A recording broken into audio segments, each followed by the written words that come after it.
नमस्कार, मी गौरी. आपण पाहत आहात रॉयल मीडिया न्यूज. या बातमीचे प्रायोजक आहेत मधुबन लॉन्स, पुणे सोलापूर हायवे, कदमवाक वस्ती.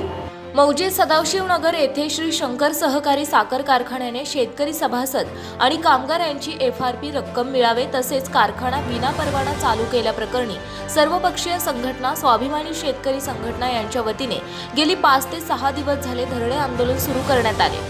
या आंदोलनाला राष्ट्रवादीचे नेते जिल्हा नियोजन समिती सदस्य उत्तमराव जानकर यांनी पाठिंबा दर्शवला असून मोहिते पाटील यांचा चांगलाच समाचार घेतलाय. यावेळी बोलताना काय म्हणाले ते पहा सविस्तर रॉयल मीडिया न्यूजवर.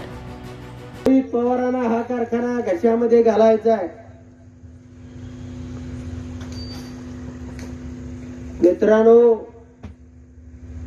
मोहिते पाटलाची अशी अवस्था झालेली आहे की त्यांना झाड तर उगवायचं आहे,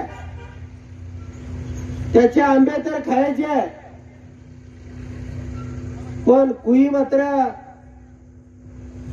जमिनीखाली पुरायची नाही.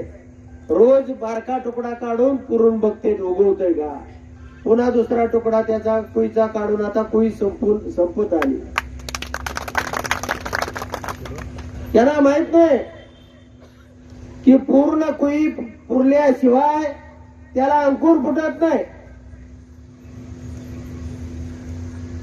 तिकडल्या सगळ्या संस्था संपल्यानंतर या ठिकाणी आलेले आहेत. मी म्हणतो रोहित पवार चालवतील, नाहीतर उद्या आमच्यातला बारका फटका कार्यकर्ता भांदा साप्पा सारखा कारखाना चालवेल. कारखाना कोणी चालवावा यासाठी या तालुक्यातल्या जनतेचा जन्म झालेला नाही. मोहित्यांनीच कारखाना चालवावेत, मोहित्याचीच गुलामगिरी करावी आणि मोहित्यांनाच ती अक्कल आहे. या भ्रमामध्ये किंवा या भ्रमामध्ये मोहिते पाटलांनी राहू नये. उद्या पवार चालवतील, नाहीतर मोदी चालवेल, परंतु हा साखर कारखाना त्या ताकदीनं चालला पाहिजे. ही या तालुक्यातल्या सर्वसामान्य माणसाची भूमिका आहे.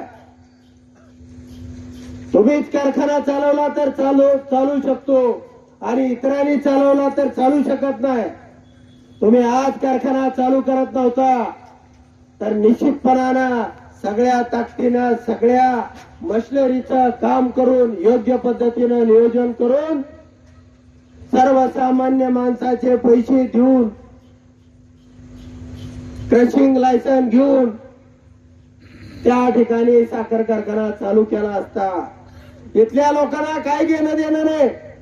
कारखाना मोहिते चालवतोय का कोयते चालवतोय. इथल्या माणसांना चांगला दर देणारा, शेतकऱ्यांच्या प्रपंचामध्ये भर घालणारा, इथल्या कामगारांना चोख पगार देणारा, त्यांच्या बायका मुलांना सुखा समाधानामध्ये ठेवणारा, अरे असा कुणीही चालेल. म्हणून तुमच्या बापाची जहागिरी समजून तुम्ही या कारखान्यामध्ये आलेला आहात तर गांडीला पाय लावून इथून पळता कामा नये. हा कारखाना तुम्ही चालवलाच पाहिजे आणि जर तुम्ही इथून माघारी गेला तर पुन्हा या तालुक्यामध्ये तोंड दाखवण्यासाठी तुम्ही माळशिरस वळडून या भागामध्ये येता कामा नये.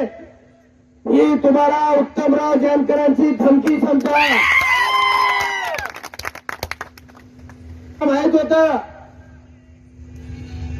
की आपला उमेदवार या तालुक्यामधली जनता तुडवून मारल्याशिवाय सोडणार नाही, म्हणून तुम्ही गांडीला पाय लावून पळून गेला. भविष्यामध्ये अजून 5-10 वर्ष लागू द्या, परंतु सर्वसामान्य माणसाच्या हिताचं कोणी पवार घराणं असो नाहीतर अजून जयंत पाटलांचं घराणं असो किंवा कुणीही अजून असो, ज्याच्या अंगामध्ये ताकद आहे, ज्याच्यामध्ये क्षमता आहे, ज्याच्यामध्ये नेतृत्वाचे गुण आहेत, ज्याच्यामध्ये सर्वसामान्य माणसाची विषयी कळवळ आहे, अशा कुठल्याही माणसानं कारखाना चालवला भाडेपट्ट्याने घेतला तरी त्याच्या पाठीमागे ठामपणानं आम्ही उभा आहे आणि तो याच वर्षी चालू झाला असता. परंतु मित्रांनो, टर्बाईन एकाच, बॉयलर दुसऱ्याचा, चाक तिसऱ्याची,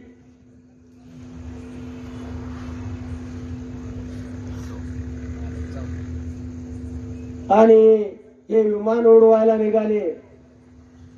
त्याचा झाला ट्रॅक्टर, विमानाचा ट्रॅक्टर झाला. आणि अशा पद्धतीनं तुम्ही रणांगणामध्ये आलेला आहात. लोकांचं बिल 40-41 लोकांचं 1900 दिलेल्या पावत्या दाखवू नका. जर तुम्ही मोहिते पाटलांचं खरं वारसदार आहात तर या ठिकाणी 2600 रुपयाने ऊस काट्यावरती घ्यायचा. पुन्हा पुन्हा लोकांची फसवणूक होऊ नये म्हणून या ठिकाणी हे आंदोलनकर्ते बसलेले आहेत. तुम्हाला फसवायचं आहे, तुम्ही फसणार आहे, तुमची ती ताकद नाही हे मलाही माहिती आहे. आणि म्हणून या तरुणांना पाठिंबा देण्यासाठी आणि यांना भाकरी खाऊ घालण्यासाठी या ठिकाणी मी आलेलो आहे. आंदोलन किती दिवस चालणार आहे मला माहित नाही, पण जितकेही दिवस चालेल त्यांच्या केसाला जर धक्का लागला, पोलीस स्टेशन सोडा, पण मोहिते पाटील तुम्हाला सांगतो या तालुक्यामध्ये तुमच्या घराला सुद्धा वेढा दिल्याशिवाय मागं पुढे बघणार नाही. तुम्हाला प्रामाणिकपणानं काम करायचं असेल तर अजून एकदा सांगतो, ही तिसरी वेळ आहे.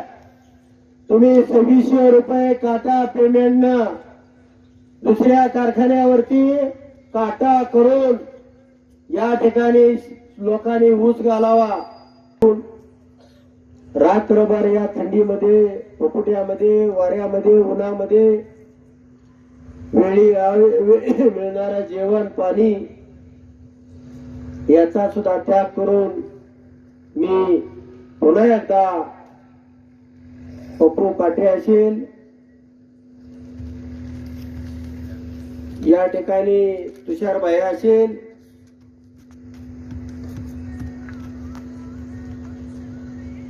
शिवाय